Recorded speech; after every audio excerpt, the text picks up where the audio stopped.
Class 10 chemical reactions and equation. आज का हमारा टॉपिक है बैलेंस्ड इक्वेशन। आज हम बैलेंस इक्वेशन और बैलेंस इक्वेशन से रिलेटेड क्या है क्वेश्चन करेंगे। तो चलिए स्टार्ट करते हैं अपना चैप्टर का नया topic balanced equation. Balance equation किसे कहते हैं?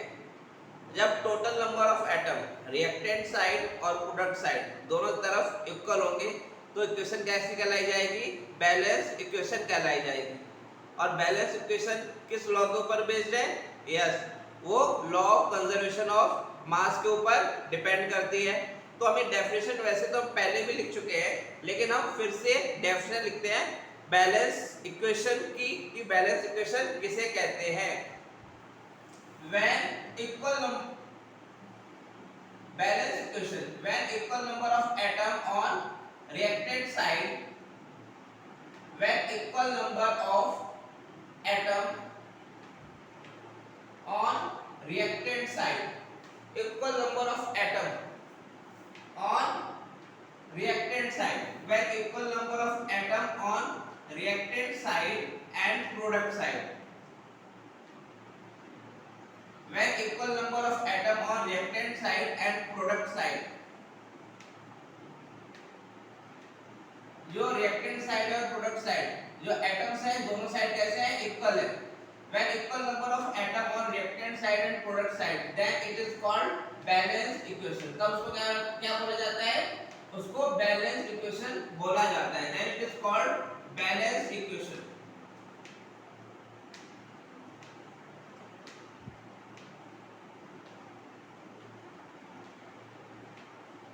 बैलेंस इक्वेशन किस लॉ के ऊपर बेस्ड है? Balance equation is based on the law of conservation of mass.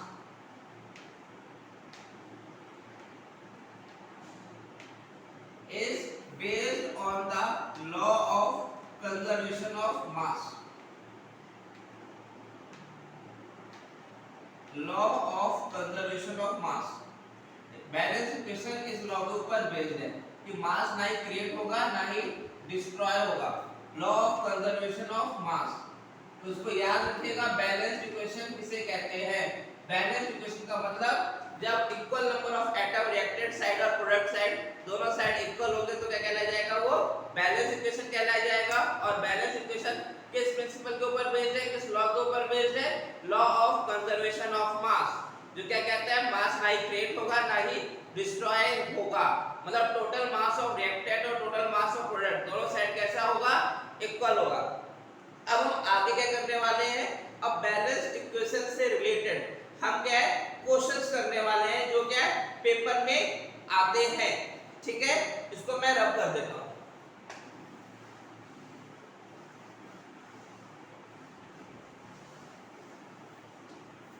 अब देखिए इसके क्वेश्चन, ये मॉडर्न केमिस्ट्री की बुक है। इसके पहले हम एग्जांपल करते हैं और उसके बाद इसके अनसॉल्व्ड क्वेश्चंस भी करेंगे। Right the balanced equation.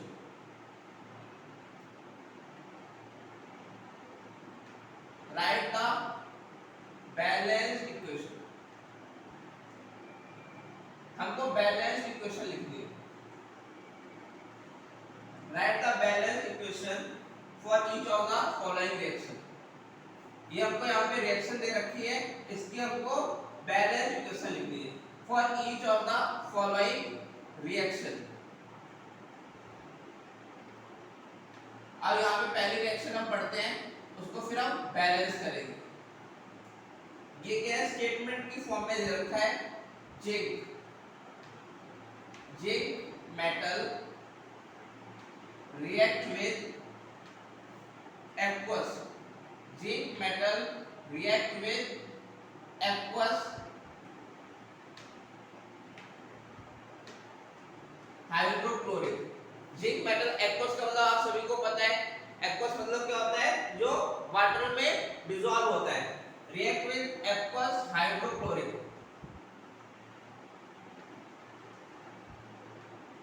Zinc metal react with aqueous hydrochloric acid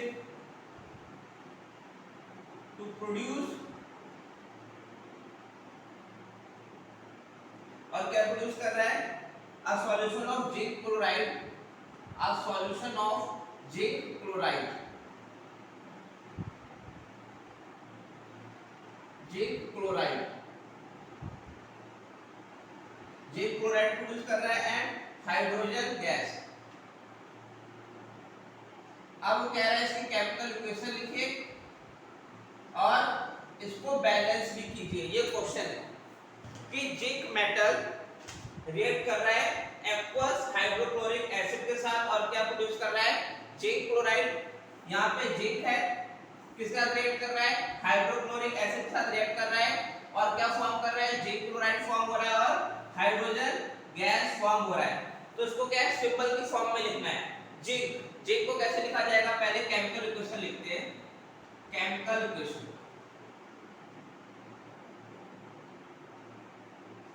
chemical equation, zinc, zinc Zn plus इसके साथ क्या, एक्वस, जिंक क्या है, solid, aqueous hydrochloric acid, hydrogen और क्लोरीन, हाइड्रोक्लोरिक, एक्वस है, एक्वस फॉर्म रिएक्ट होकर क्या बनाया है, सॉल्यूशन ऑफ जिंक क्लोराइड। किसका सॉल्यूशन बना है, जिंक क्लोराइड। अब वो जिंक क्लोराइड सर कैसे लिखा जाएगा, Zn और क्लोराइड मतलब क्लोरीन। ओके, जिंक की वैलेंसी होती है +2, क्लोरीन की वैलेंसी होती है -1। इसका इसके साथ रिएक्शन हुआ, ये आपने क्लास 9 में किया था। इसका फॉर्मूला क्या बन गया, ZnCl2, zinc chloride, zinc chloride बन गया और क्या बन गया, हाइड्रोजन गैस। ये देखो सॉल्यूशन है एक्वस और हाइड्रोजन गैस, हाइड्रोजन H2, ये क्या है, गैसेस फॉर्म। ठीक है, जिंक और HCl के बीच में रिएक्शन हुआ, जिंक क्लोराइड बना और हाइड्रोजन बन गया। ठीक है, अब इस इक्वेशन को देखिए, जैसे कि बैलेंस इक्वेशन किसके ऊपर बेस्ड है, law of conservation of mass के ऊपर बेस्ड है। मतलब टोटल मास जो रिएक्टेंट साइड है और प्रोडक्ट साइड को कैसा होगा, इक्वल होगा। जिंक का यहाँ पे एक एटम है, जिंक का यहाँ भी एक एटम है, क्लोरीन यहाँ पे एक एटम है और यहाँ पे क्लोरीन के क्या है, 2 एटम है। हाइड्रोजन यहाँ पे एक है, वहां पे हाइड्रोजन 2 है। तो इक्वेशन क्या है, बैलेंस नहीं है। इस इक्वेशन को क्या करना पड़ेगा, बैलेंस करना पड़ेगा। तो बैलेंस केमिकल इक्वेशन क्या होगी,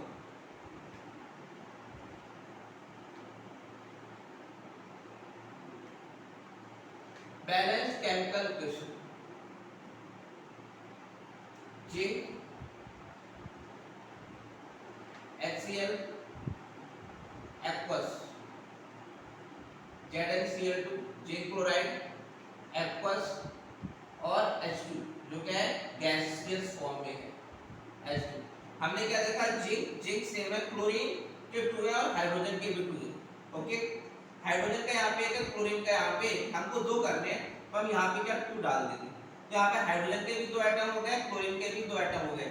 अब प्रोडक्ट रिएक्टेंट साइड और प्रोडक्ट साइड क्या बैलेंस हो गया है, तो ये क्या कहलाई जाएगी, बैलेंस केमिकल इक्वेशन कहलाई जाएगी।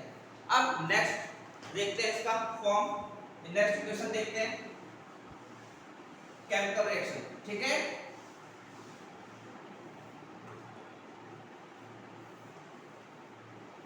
Next, when solid mercury second oxide, mercury second oxide is heated,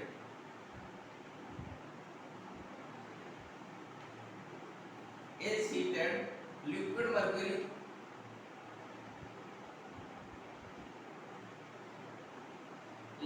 mercury and oxygen gas are produced.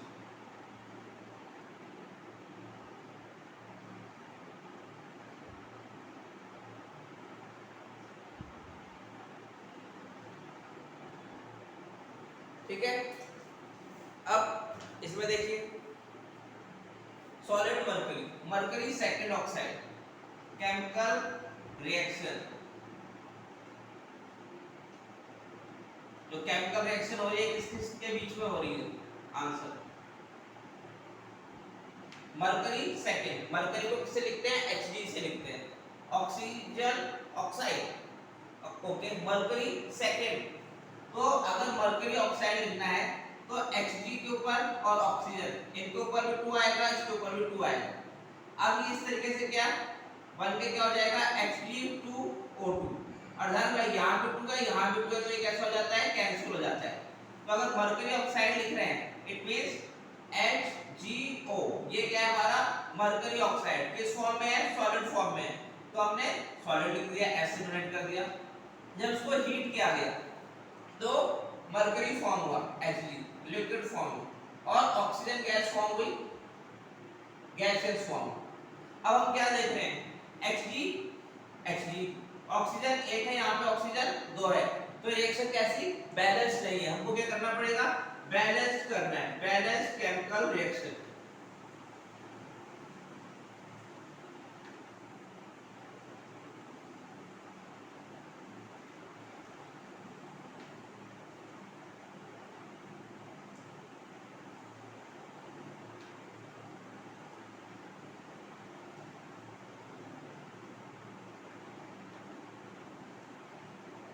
अब हम क्या करेंगे, ऑक्सीजन यहाँ पे एक है, यहाँ पे ऑक्सीजन 2 है, तो हमने यहाँ पे भी क्या ऑक्सीजन को क्या कर दिया, 2 कर दिया। हमको यहाँ पे 2 नहीं करना है, देखो ये ऑक्सीजन मोनोएटॉमिक है, अगर यहाँ पे 2 कर देंगे तो वो डायटॉमिक हो जाएगा, वैसा नहीं करना है, वो जिस फॉर्म में उसी फॉर्म में रहना है। हम वहाँ पे 2 आगे मल्टीप्लाई कर सकते हैं, कुछ भी करेंगे तो आगे ही होगा। अब मरकरी कितने हो गए, 2 हो गए, तो यहाँ पे 2 लगा देंगे। अब क्या है, मरकरी के भी 2 एटम, यहाँ भी मरकरी के 2 एटम, ऑक्सीजन के भी क्या है 2 एटम, यहाँ भी ऑक्सीजन के 2 एटम, तो इक्वेशन कैसी हो गई, बैलेंस्ड हो गई।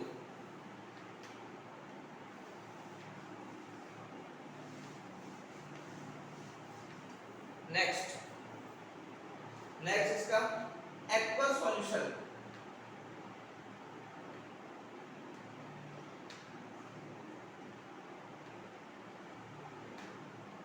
एक्वस सॉल्यूशन जैसे मैंने बताया आपको, एक्वस का मतलब वो सब्सटेंस जो वाटर में डिसॉल्व हो जाता है वो क्या कहलाया जाता है, वो एक्वस कहलाया जाता है। Aqueous solution of sulphuric acid,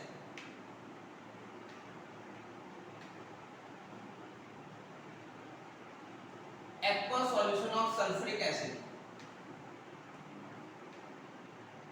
and sodium hydroxide,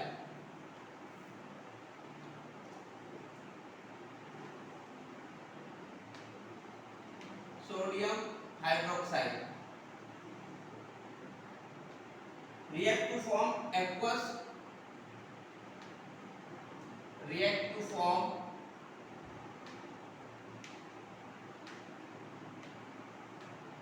aqueous solution of sodium sulfate, sodium sulfate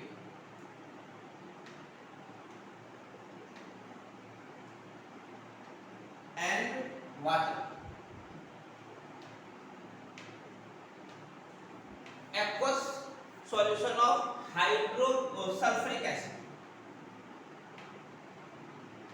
chemical reaction, तो केमिकल रिएक्शन जो हो रही है सल्फ्यूरिक एसिड और सोडियम हाइड्रोक्साइड के बीच में हो रही है, तो chemical reaction sulphuric acid H2SO4 aqueous form. कुछ एसिड्स के नाम आपको याद रखने जरूरी है, जैसे कि sulphuric acid H2SO4, hydrochloric acid HCl, nitric acid HNO3। ये क्या है, स्ट्रॉन्ग एसिड है, इनको मिनरल एसिड भी बोला जाता है, और मोस्टली क्या है केमिस्ट्री लैब में आपको एसिड मिलेगी। H2SO4 एक्वस फॉर्म में ये रिएक्ट कर रहा है सोडियम हाइड्रोक्साइड। आप बोलोगे सोडियम हाइड्रोक्साइड कैसे लिखा जाएगा, सोडियम को Na से लिखा जाता है, हाइड्रोक्साइड को OH से लिखा, ये क्या है हाइड्रोक्साइड। Na की वैलेंसी 1 होती है, OH की वैलेंसी -1 होती है, क्रॉस मल्टीप्लिकेशन हुआ क्या आएगा, Na के साथ भी 1, OH के साथ भी 1, तो NaOH सोडियम हाइड्रोक्साइड, ये भी एक्वस फॉर्म में NaOH, ये रिएक्ट किया और क्या बनाया, इसने क्या बना दिया सोडियम सल्फेट। सोडियम सिंबल देखिए,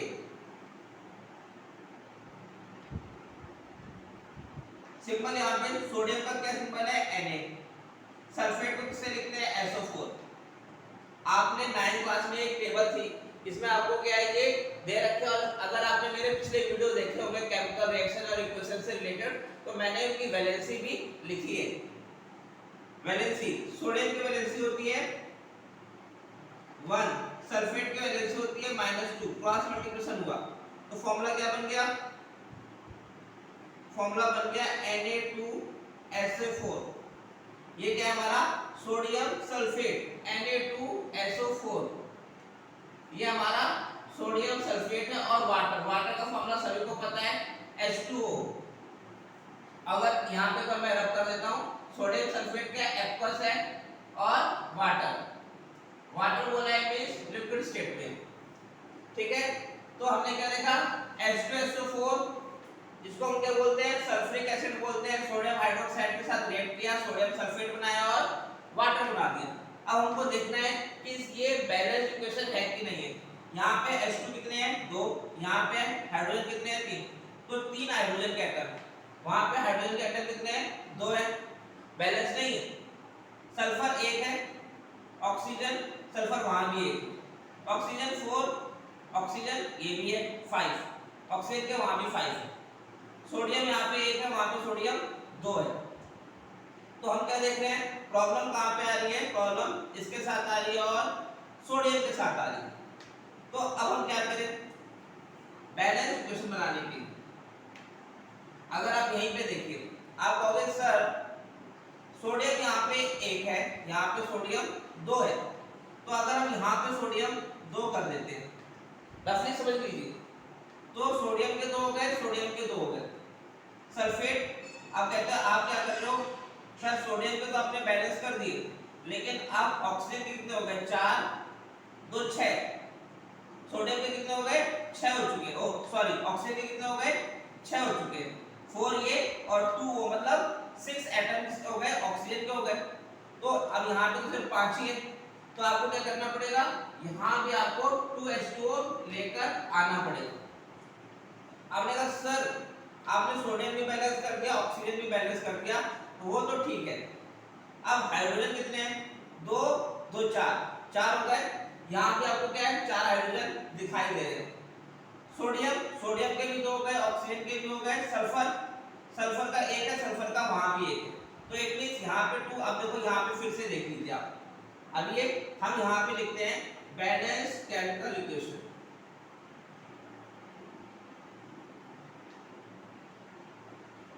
बैलेंस केमिकल इक्वेशन।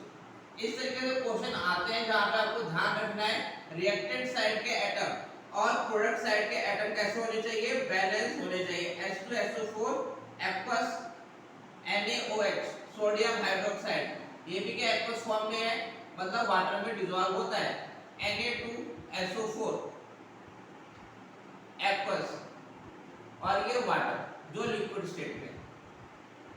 मैं इसका बैलेंस करने के लिए, जब भी हम इक्वेशन को बैलेंस करेंगे, तो एक चीज का आपको ध्यान रखना है कि जो एटम है वो ऑड में नहीं आएंगे, वो इवन में कंपेयर अगर आपको बैलेंस करना है तो मोस्टली ध्यान रखिएगा 3 है तो उसको 2 बना दें, 6 कर दें। इस तरीके से ऑड इवन में बैलेंस करना कैसा होता है, ज्यादा इजी रहता है।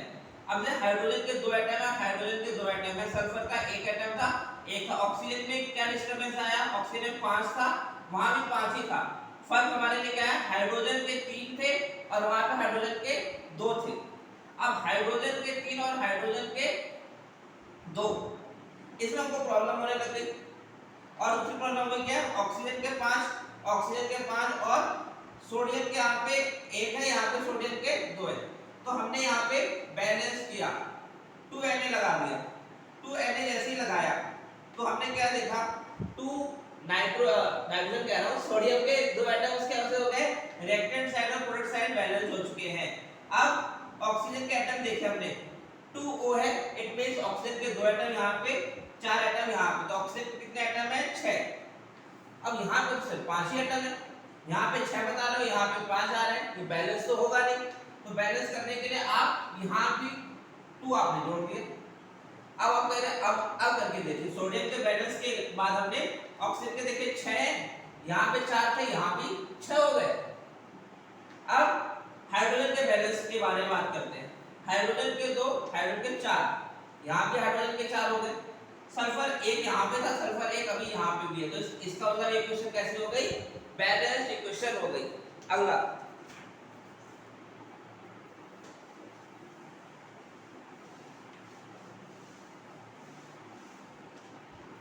अगला पार्ट है phosphorus.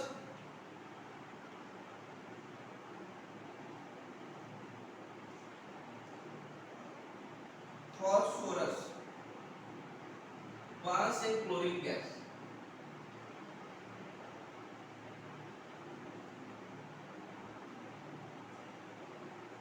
bonds in chlorine gas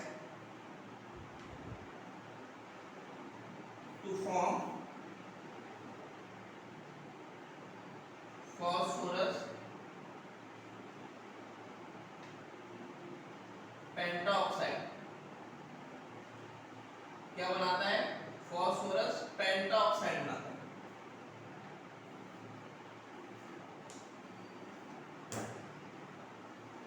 अब इसकी केमिकल रिएक्शन लिखते हैं, फास्फोरस केमिकल रिएक्शन। जैसे ऑक्सीजन को क्या लिखते हैं, O2 से लिखा जाता है, O2 मतलब नेचुरल फॉर्म में पाया जाता है, जो नेचुरल फॉर्म में ऑक्सीजन मिलता है O2 फॉर्म में मिलता है, उससे कि फास्फोरस जो नेचुरल फॉर्म में पाया जाता है वो P4 की फॉर्म में पाया जाता है। फास्फोरस इसको बर्न किया गया है क्लोरीन गैस में, Cl2। क्या बनाया, फास्फोरस पेंटाऑक्साइड। अब इसका सिंबल देख लीजिए कैसा बना होगा, फास्फोरस ऑक्सीजन,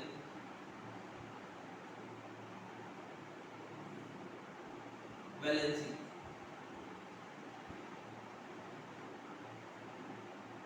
पेंटाऑक्साइड।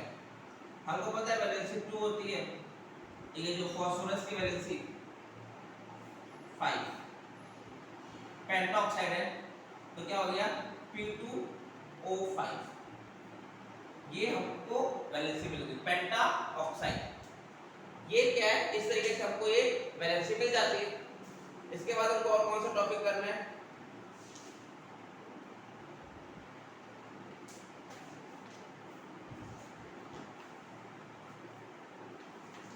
ओहो एक मिनट,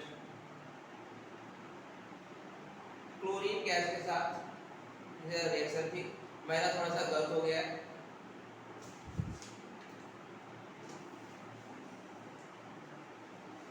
पेंटाऑक्साइड इक्वेशन रिएक्शन को क्या मैंने थोड़ा गलत लिख दिया है। एक क्वेश्चन था पेंटाक्लोराइड था, पेंटाऑक्साइड लिख रखा है, पेंटाक्लोराइड था,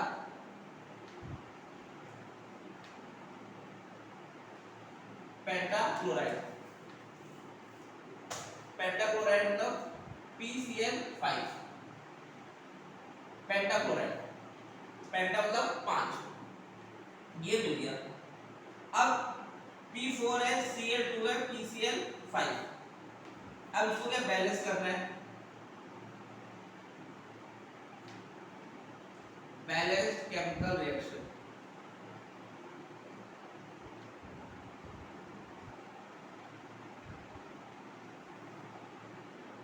P4 है यहाँ पे क्लोरीन के 2 है, ओके।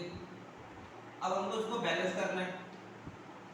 अब कैसे बैलेंस किया जाए, P4 solid, Cl2 gas, PCl5। अब क्लोरीन के यहाँ पे 2 है, यहाँ पे 5 है। अगर हम क्या करते हैं और फास्फोरस के 4 चाहिए, तो सीधी सी बात है, अगर हम यहाँ पे 4 डालते हैं, 4 PCl5, तो फास्फोरस के बैलेंस हो गए, लेकिन 20 क्लोरीन के हो गए, तो यहाँ पे 10 Cl2। अब कैसे हो गई इक्वेशन, बैलेंस हो गई। ठीक है, चेक कर लेते हैं इक्वेशन, हमारी इक्वेशन ठीक आ रही है कि नहीं आ रही है। यस, इक्वेशन बिल्कुल ठीक आ रही है। तो इस तरीके से क्या हमारी इक्वेशन ठीक आ रही है। क्या है एग्जांपल जो हमने इस पे डिस्कस किए। फिर से देखो थोड़ा सा मिस्टेक हो गया, पेंटाक्लोराइड था और इस वजह से मैंने करते वक्त मेरे से थोड़ी गलती हो गई। फास्फोरस जो P4 में है, इसमें बहुत सारे बच्चे इसी का ध्यान रखना, जो फास्फोरस पाया जाता है नॉर्मल स्टेट में वो क्या है, P फॉर्म में पाया जाता है। क्लोरीन Cl2 क्या बना रहा है pentachloride. Pentachloride means phosphorus pentachloride, phosphorus का P आएगा और क्लोरीन के साथ पेंटा 5 लग जाएगा। फिर बैलेंस करना था, P4 है तो हमको 4 यहाँ पे लगाया ताकि फास्फोरस बैलेंस हो जाए और क्लोरीन के क्या हो गया 20 हो गया तो यहाँ पे 10Cl2 आ गया। तो इक्वेशन कैसे हो गई बैलेंस्ड हो गई। इसी के तरीके से हम अगले पार्ट में भी हम बैलेंस केमिकल इक्वेशन के और क्वेश्चन करेंगे ताकि क्या है आपके डाउट कैसे हो जाए क्लियर हो जाए।